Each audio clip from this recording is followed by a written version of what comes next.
بسم الله الرحمن الرحيم. الحمد لله رب العالمين، والصلاة والسلام على رسول الله وعلى آله وصحبه أجمعين. أما بعد, the author rahimahullah ta'ala, he says in chapter number 21, باب تفاضل أهل الإيمان فيه ورجحان أهل اليمن فيه. حديث عقبة بن عمرو أبي مسعود رضي الله عنه قال: أشار رسول الله صلى الله عليه وسلم بيده نحو اليمن فقال: الإيمان يمان هاهنا، ألا إن القسوة وغلظ القلوب في الفدادين عند أصول أذناب الإبل، حيث يطلع قرن الشيطان في ربيعة ومضر. حديث أبي هريرة رضي الله عنه عن النبي صلى الله عليه وسلم أنه قال: أتاكم أهل اليمن أضعف قلوبا وأرق أفئدة، الفقه يمان والحكمة يمانية. حديث أبي هريرة رضي الله عنه أن رسول الله صلى الله عليه وسلم قال: رأس الكفر نحو المشرق، والفخر والخيلاء في أهل الخيل والإبل والفدادين أهل الوبر، والسكينة في أهل الغنم. حديث أبي هريرة رضي الله عنه قال: سمعت رسول الله صلى الله عليه وسلم يقول: الفخر والخيلاء في الفدادين أهل الوبر، والسكينة في أهل الغنم، والإيمان يمان والحكمة يمانية. This chapter says, in the English translation, the superiority of the believers over one another, and the preference of the people of Yemen in this respect. It says here, تفاضل أهل الإيمان فيه, is that the believers have levels of rank or ranks or superiority with regards to Iman. All of the believers are not on one single plateau of Iman, one single stage and level of Iman. Rather, some believers are stronger than others. Some believers, Iman, even though they all share one general type of Iman, the foundation of Iman, the asl of the Iman, but some believers have stronger Iman than others. This is a concept that was clearly explained in several chapters and in several hadith, that Iman fluctuates, and that just because the believers all share the basics of Iman doesn't mean that they share the same amount and level of strength and firmness and stability with regards to their Iman. And that's clear. Something that we've explained several times from the way of Ahlul Hadith, Ahlul Sunnah wal Jama'ah, the followers of the pious predecessors, is that they believe Iman increases and it decreases. Actions are from Iman, from the title of Iman. Leaving off actions harms one's Iman. And that people, they differ and they vary in their level of Al-Iman. We've explained that several times. But this chapter, the author says, وَرُجْحَانَ أَهْلِ الْيَمَنِ فِيهِ. He says, and the preference of the people of Yemen in this respect. In other words, the people of Yemen, they have a special place, a high place with regards to Al-Iman. Now, the chapter heading being appropriate to the book is clear and obvious. It's clear and obvious why he put this chapter in the book, or why he put this chapter heading in the kitab of Iman. That's obvious. Kitab al-Iman, for obvious reasons. And as far as the hadith that he mentioned, as we will explain them, they're clearly relative to the chapter heading into the book at large. And that is, it deals with an issue of Iman, an issue of levels and ranks of Al-Iman. So the people of Al-Yemen, in these ahadith, it states that their Iman is strong and solid. And there's some other hadith that speak on other issues with regards to the people of Iman. So let's get into these hadith, inshallah. Hadith number 31. It says in the translation, narrated Uqba ibn Amr and Abu Mas'ud.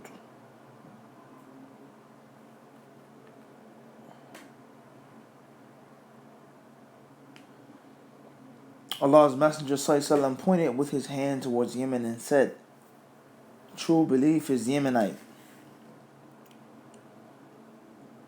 Or he says, true belief is Yemenite yonder. I.e., the Yemenites have true belief and they embrace Islam readily. But sternness and mercilessness are the qualities of those rural Bedouins who are busy with their camels and pay no attention to the religion. Between captions once more, then pointing towards the east, he ﷺ said, there, from where comes out the two sides of the head of Satan, namely the tribe of Rabi'ah and Mudar. Hadith number 32, narrated Abu Hurairah radiallahu anhu, the Prophet ﷺ said, the people of Yemen have come to you, and they are more soft-hearted and gentle people. The capacity for understanding religion is Yemenite, and wisdom is Yemenite. Hadith number 33, narrated Abu Hurairah radiallahu anhu, Allah's Messenger ﷺ said, the head, between captions, main source of disbelief is in the east. Pride and arrogance are characteristics of the owners of horses and camels, and those rural Bedouins who are busy with their camels and pay no attention to religion. While modesty and gentleness are the characteristics of the owners of sheep. Narrated Abu Hurairah in Hadith number 34, I heard Allah's Messenger ﷺ saying, pride and arrogance are characteristics of the rural Bedouins, while modesty and gentleness is found among the owners of sheep. Belief is Yemenite, and wisdom is also Yemenite, i.e., the Yemenites are well known for their true belief and wisdom. Now there are several different issues here with the translation.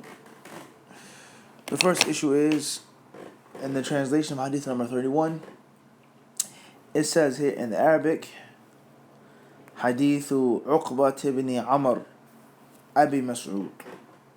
It says here in Arabic, a literal translation, Hadith of Uqba ibn Amr Abi Mas'ud, which will make it one companion. And it says in the translation, narrated Uqba ibn Amr and Abu Mas'ud. And it doesn't say radiyallahu anhu in English as well as it says in Arabic. So how is this?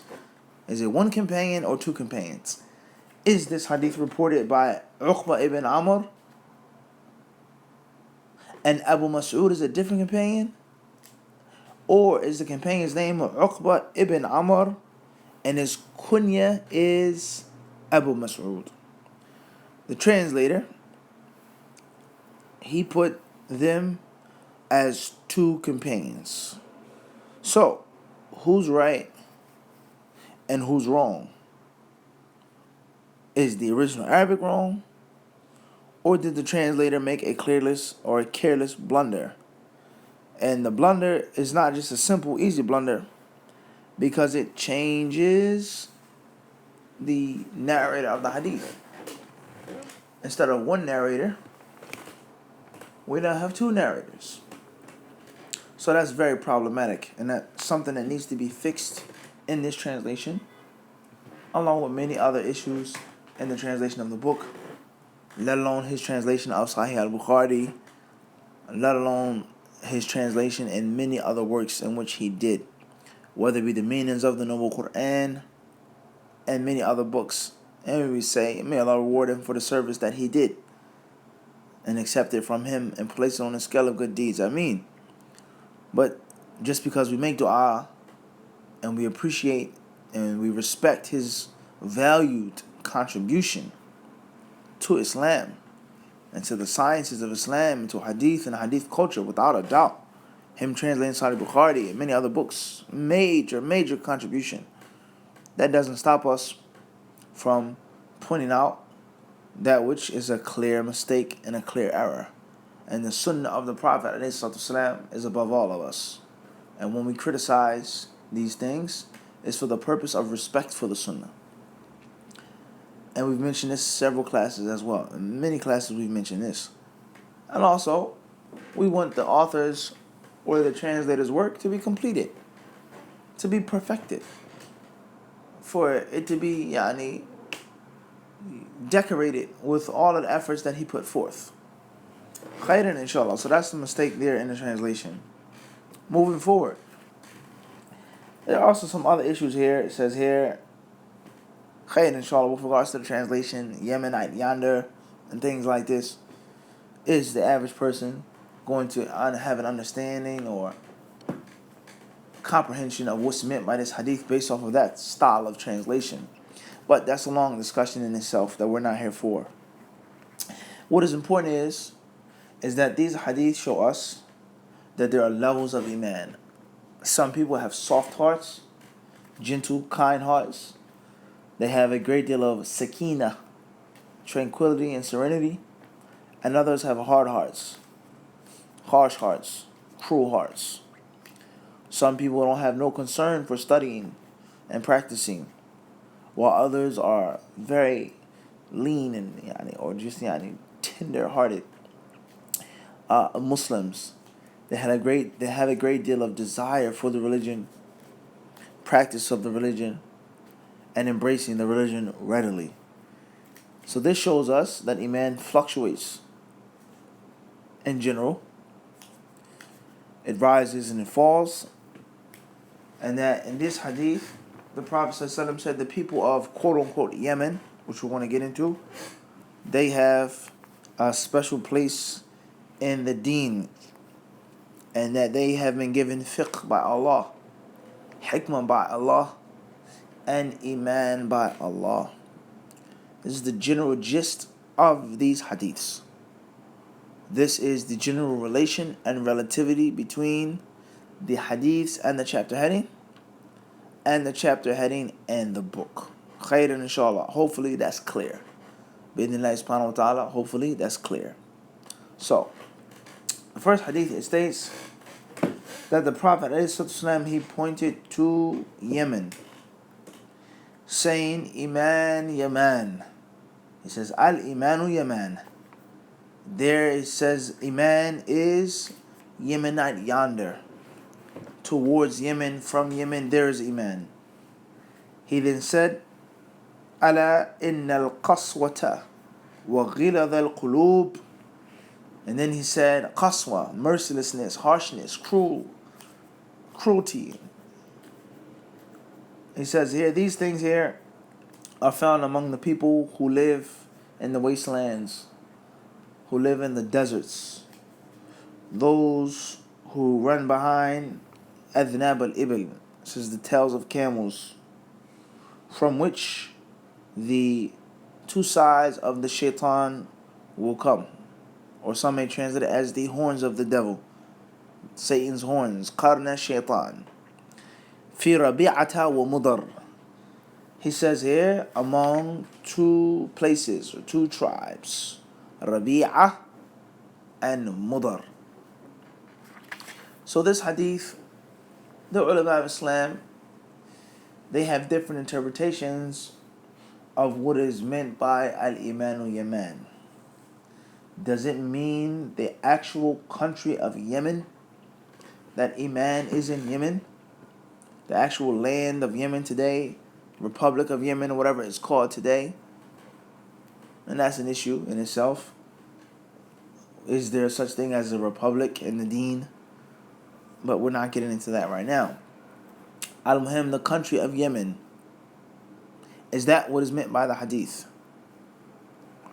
Or did the Prophet ﷺ mean by this hadith anything which was towards his right?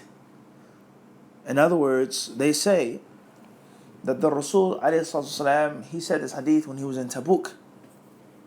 And some of them say that he wasn't actually talking about Yemen, but he was pointing to the Yamin, the right side. The right side. Some, they say this. Some say that what's meant by Yemen is Mecca and Medina. Some say what's meant by this is Mecca Mecca being from Tuhama, Yemen being connected, etc. And other ulama, they say that none of these interpretations are needed.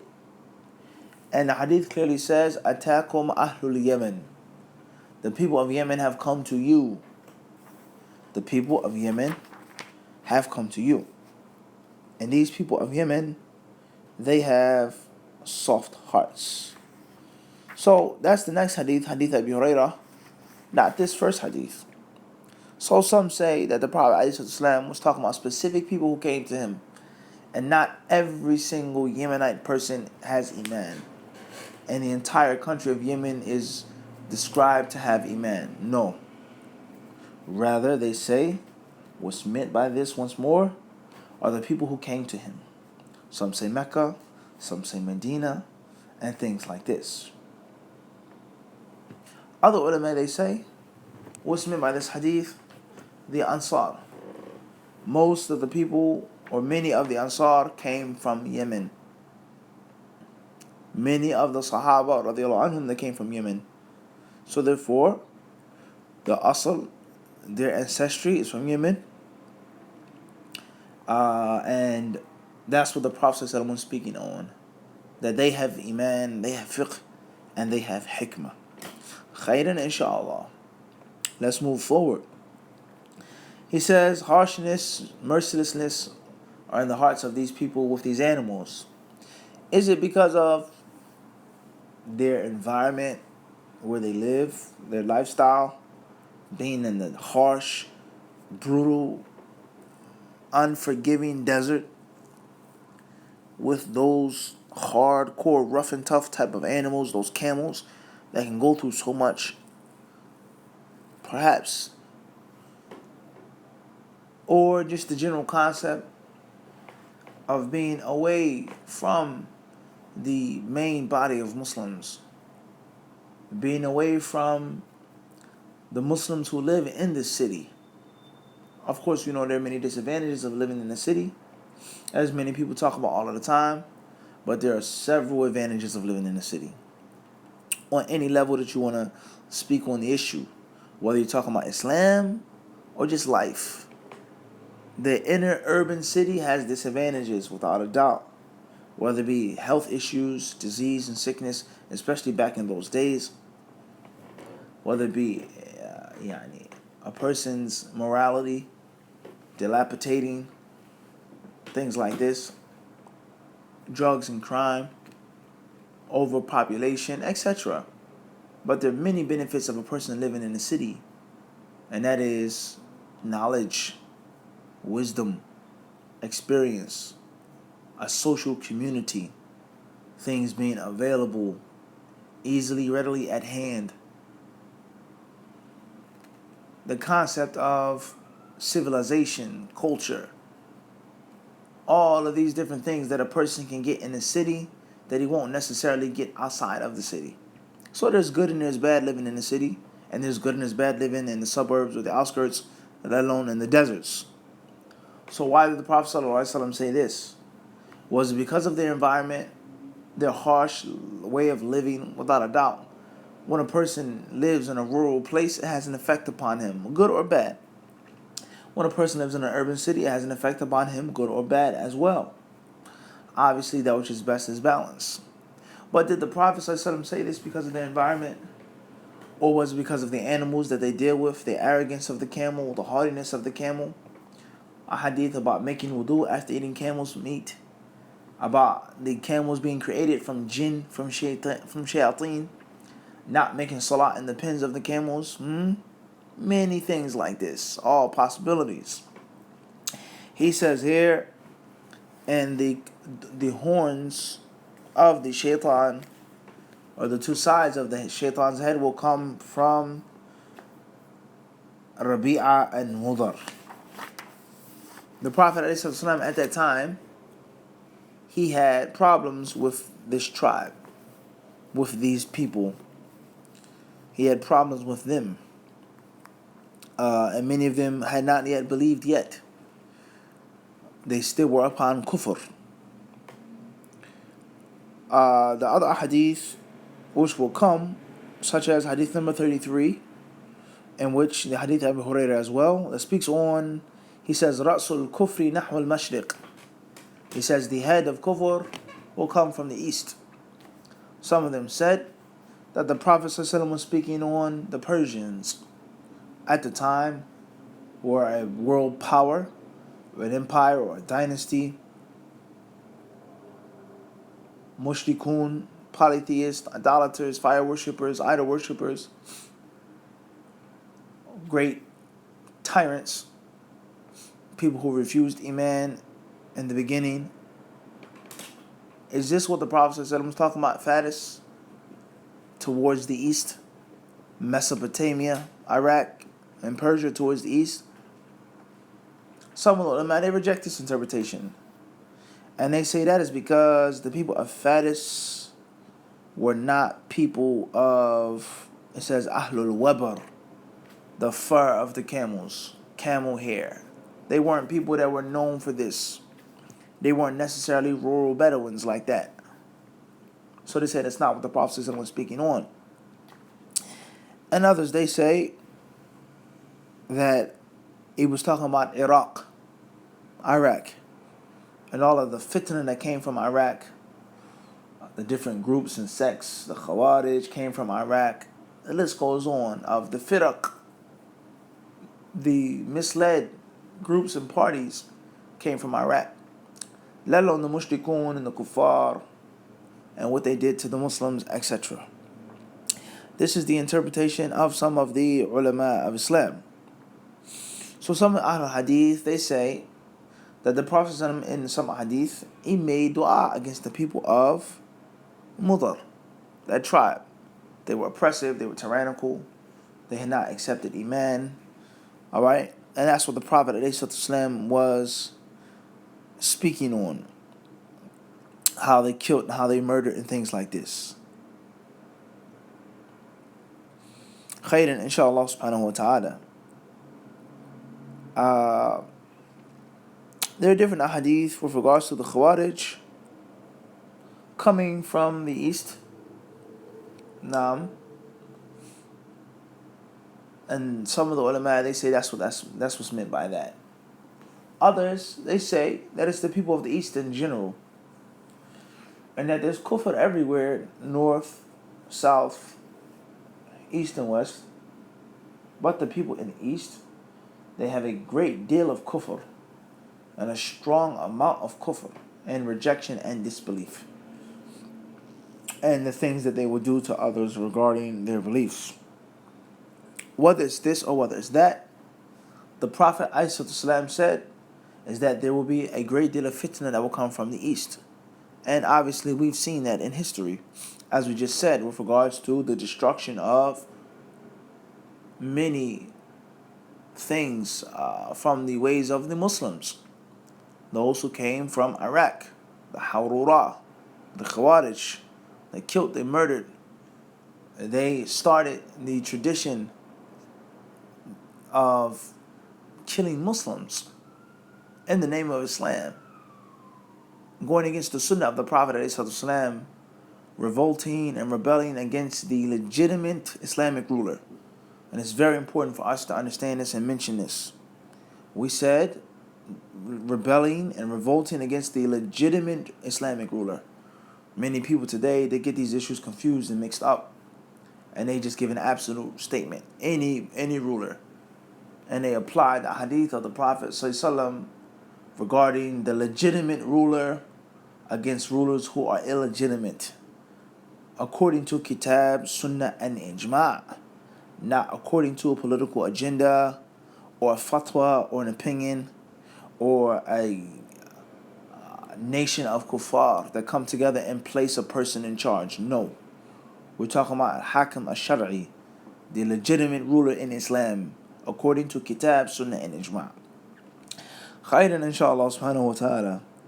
So therefore, this goes to show us is that there's some places, some parts of the world that have stronger iman and more kufr than others, no matter what the specific interpretation is. Khairan, inshallah. This hadith also teaches us, hadith number 32, the virtue of the people of Yemen, while this actual country was the Ansar, the Muhajirun, or whether it is the people of Yemen during that time. During that time. And even today, as some of the ulama say, the people of Yemen still have a virtue. There's a great deal of iman in Yemen, a great deal of fiqh, of knowledge in Yemen, and a great deal of wisdom in Yemen. Khairan, inshallah. Obviously, everybody from Yemen doesn't have iman, as we said, nor do they have fiqh, nor do they have wisdom. So that is not absolute of every single person to this day. Hadith also shows us the virtue of fiqh fi din, whereas the Prophet ﷺ praised and lauded these people based off of that. The hadith, it also shows us the virtue of having a soft heart, a weak heart. What's meant by a weak heart is soft and tender heart for Allah subhanahu wa ta'ala. The hadith also goes to show us the virtue of a person being a shepherd, having goat and sheep, looking after them, taking care of them, and how is a means of them being soft and tender as well. And we've explained that before, the hadith of the Prophet ﷺ about Allah subhanahu wa ta'ala sending the Anbiya and the Rusul. The hadith says, مَا بَعَثَ اللَّهُ مِن نَبِيٍّ إِلَّا كَانَ رَاعِيَ غَنَمٍ. Whenever Allah sent a prophet before was a shepherd at one point in time in his life. Khairan, inshallah subhanahu wa ta'ala. Hadith also shows us the dispraise of pride and arrogance. The dispraise of being cruel, of being hard-hearted. It's not a good thing. And it should not be the way of the Muslim. The Muslim should be balanced. The Muslim should stand up for the haqq when it's time to stand up for it. The Muslim should discipline when it's time to discipline himself and others. But the Muslim, under any circumstance, shouldn't be a cruel tyrant. Someone whose heart is like a stone. Unfortunately, as we see among many of those who attribute themselves to Islam today, وَلَا حَوْلَ وَلَا قُوَّةَ إِلَّا بِاللَّهِ, especially those who have some type of authority, those who have some type of leadership, how they deal with and how they treat others, of cruelty. How can a human being do that to another human being? How can you electrify another human being? How can you remove a human being's fingernails and toenails? How can you do that to another man to get a confession for a crime or intelligence or information? How can you do that to a woman and a child? Is unfathomable. Some of the torture methods practiced by some people who call themselves Muslims today. How they can just allow their subjects to starve and die off and live like rats. No care, no compassion, no mercy for the orphan, for the widow, for the old, for the sick, for the weak, even for the strong. It's very unfortunate. And all we ask Allah subhanahu wa ta'ala to guide all of us. Next chapter says, Babu Bayan an ad-din an-nasiha. حديث جرير بن عبد الله رضي الله تعالى عنهما قال بايعت النبي صلى الله عليه وسلم على السمع والطاعة فلقنني فيما استطعت والنصح لكل مسلم. Chapter number 34, or chapter number 22, it says, the mention that the religion is an-nasiha. In brackets, captions, parentheses, it says, to be sincere and true in duty to Allah, to Allah's Messenger ﷺ, to the rulers of the Muslims, and to all of the Muslims. That's the long, drawn-out chapter heading of the author in English that is not mentioned in Arabic.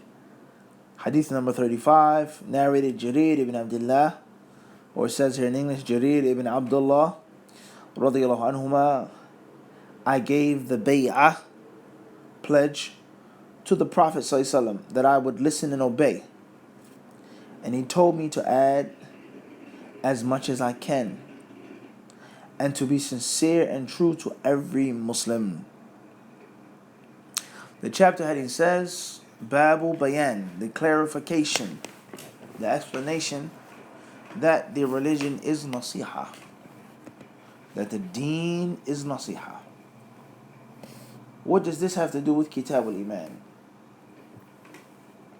How is this in Kitab al-Iman? What is the munasabah between the chapter heading and between the book? We say the munasabah is whenever the word deen is mentioned, then included in ad-deen is al-Iman. Included in ad-deen is al-Islam. So when we mention ad-deen, al-Iman, al-Islam, they're all relative terms. They're all relative terms. And some of those terms are interchangeable as well. Some of them are interchangeable as well. Sometimes the word deen is mentioned and what's meant by it is Iman. Sometimes al-Iman is mentioned and what's meant by it is ad-deen.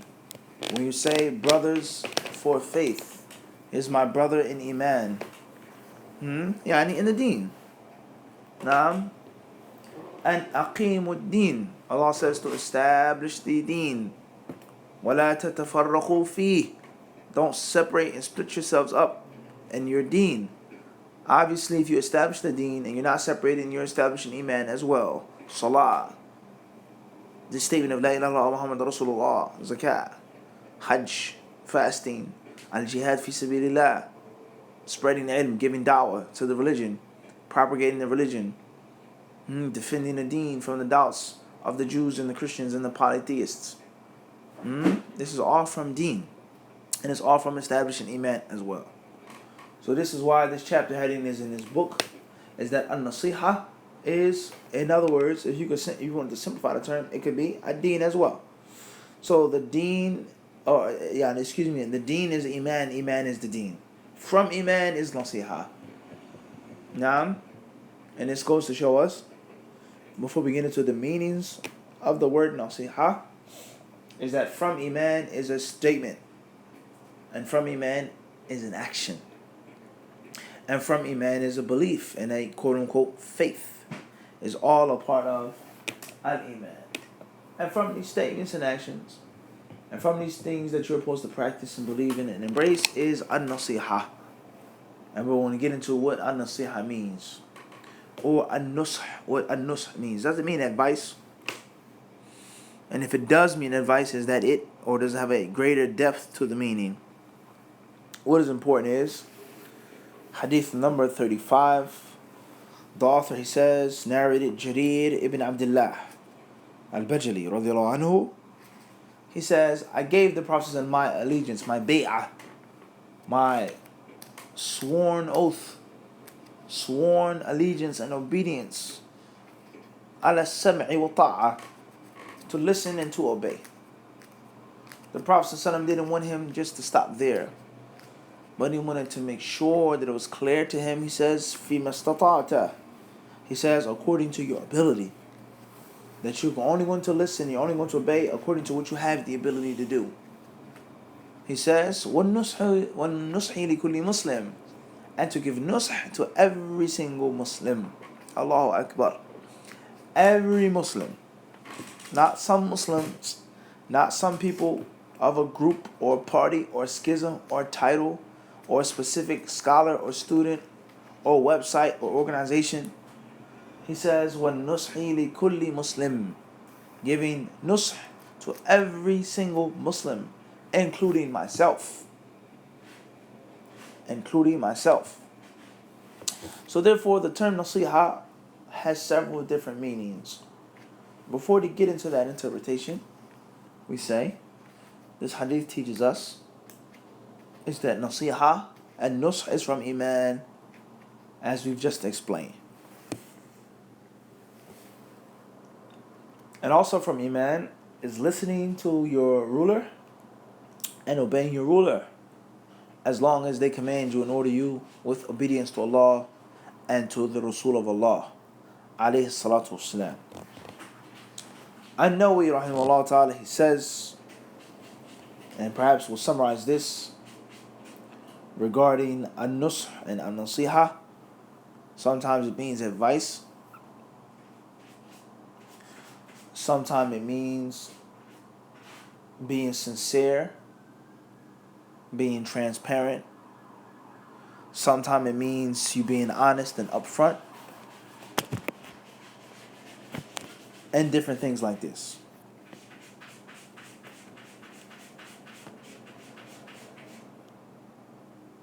He says, rahimahullah, explaining the hadith about al-nasiha that's not in Bukhari Muslim, just in Sahih Muslim, the one on hadith of Tamim al-Dari, that those students who study the 40th hadith of Nawawi all know about. He says, فقال الإمام أبو سليمان الخطابي رحمه الله: النصيحة كلمة جامعة معناها حيازة الحظ للمنصوح له. قال ويقال هو من وجيز الأسماء ومختصر الكلام، وليس في كلام العرب كلمة مفردة يستوفى بها العبارة عن معنى هذه الكلمة، كما قال في الفلاح: ليس في كلام العرب كلمة أجمع لخير الدنيا والآخرة منه. He says here that Al-Khattabi rahimahullah, from the ulama who came a few hundred years before him and explained many of the books of hadith, many hadith before Nawawi, he says that Al-Khattabi is from those special unique words in the Arabic language, and there isn't one term or synonym that can come close and give it its full depth, its full boundaries with regards to the meaning of this word and of this term. Allahu Akbar. So if that's English, if that's Arabic, then what do you think is the case with regards to English or French or Latin or German or Spanish? There's no equivalent for it. He says, and it's similar to the word falah in Arabic. There is no specific translation for it, no specific synonym for it. It is so bountiful, so rich, so deep, that there is no one word that can come close and give it its full meaning. Allahu Akbar.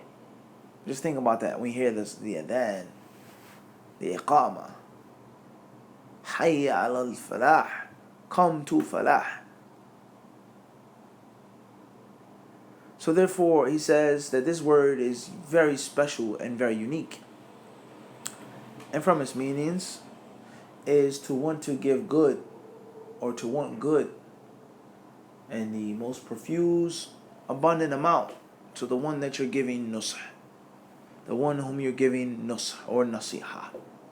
Whether it means giving advice or whether it means being honest and being upright. Not being a traitor, not being a backstabber, not being a cheat, not being a deceitful, conniving, nasty person, hiding things from your brother, hiding things from your sister, not telling them what they need to be told.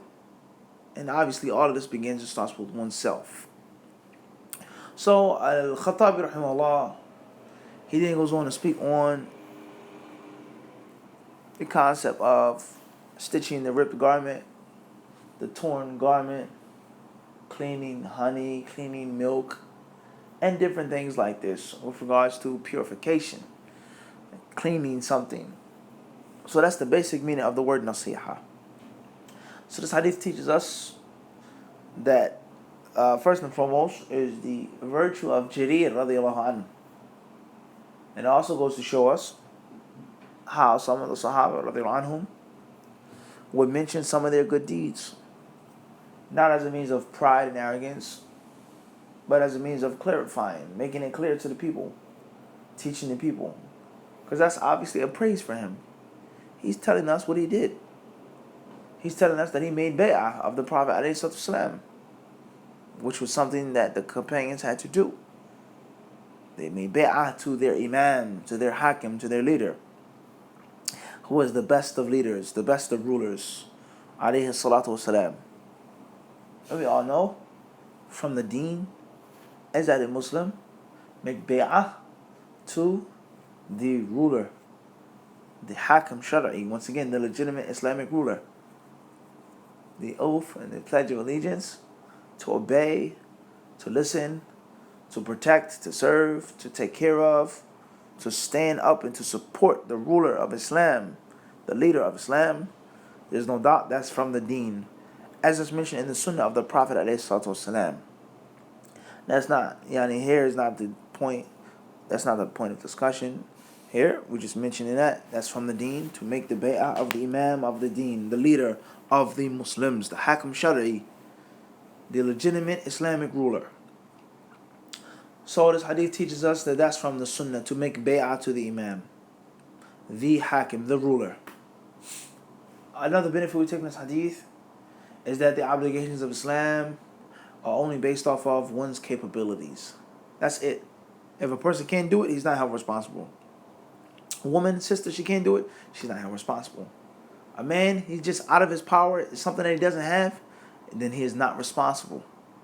So this hadith refutes those who put things on the people that the people can't do, that are beyond the means of the people, any aspect of the religion. And there are many, all different types of zealots, extremists with regards to this. We have some people who force things on the people with regards to aqidah and iman. Some people who force things on the people with regards to seeking ilm. Some people who force things on the people with regards to jihad and Islamic politics, let alone non-Islamic politics, taghut politics. It is not upon the people if they can't do it, ya akhi.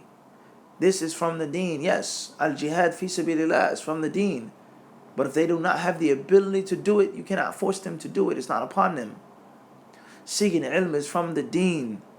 But if they do not have the ability to seek knowledge, you cannot force them to do it and beat them to do it. It is not upon them. And anything else from the deen, of which the people do not have the ability to do.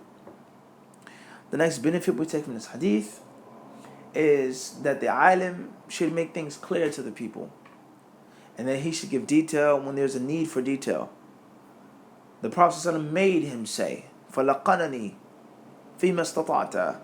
He says, what you have the ability to do. Next benefit we take from this hadith is that good character, advice, purity of one's heart, purity of one's actions, transparency is something that it should be for every single Muslim. So hadith teaches us the foul stench of the different cliques and cliques in Islam, the different groups and parties and schisms. If it's my man, then I'll be honest with him. My people, my boy, my bro, as they say, my mate, then I'll respect him, I'll listen, I'll obey, I'll help him out. Somebody that I don't know, someone that doesn't come to my classes, my durus, this and that, so on and so forth, I'll be totally treacherous to him. Spit in his face, stab him in his back. He has no rights whatsoever. That stinks. And that surely isn't the smell of Islam. That's not the aroma of the sunnah of the Prophet ﷺ. Hadith says, وَنُصْحِي لِكُلِّ Muslim. For each and every single Muslim. Any Muslim who wants ilm, and he comes with the proper etiquettes, we give him knowledge. He needs a ruling, he needs advice, he needs service, he needs help, something that we have the ability to do, Bismillah. As long as it's not against Kitab, Sunnah, and Ijma'. As long as it doesn't go against Allah and His Rasul, Bismillah. So we ask Allah subhanahu wa ta'ala to allow us to implement these hadith and to act upon them. Ameen. And we beg Him to make us from Ahlul Hadith, haqqan, the true people of hadith, inshaAllah subhanahu wa ta'ala. This is what Allah has allowed us to do right now. He surely knows best. Until the next sitting in the shade of the Prophet ﷺ's beautiful, authentic hadith. Wa sallallahu wa sallam wa barak ala abdihi wa rasulihi nabiyyina Muhammad. Thank all of you for your time. Jazakumullahu khairan.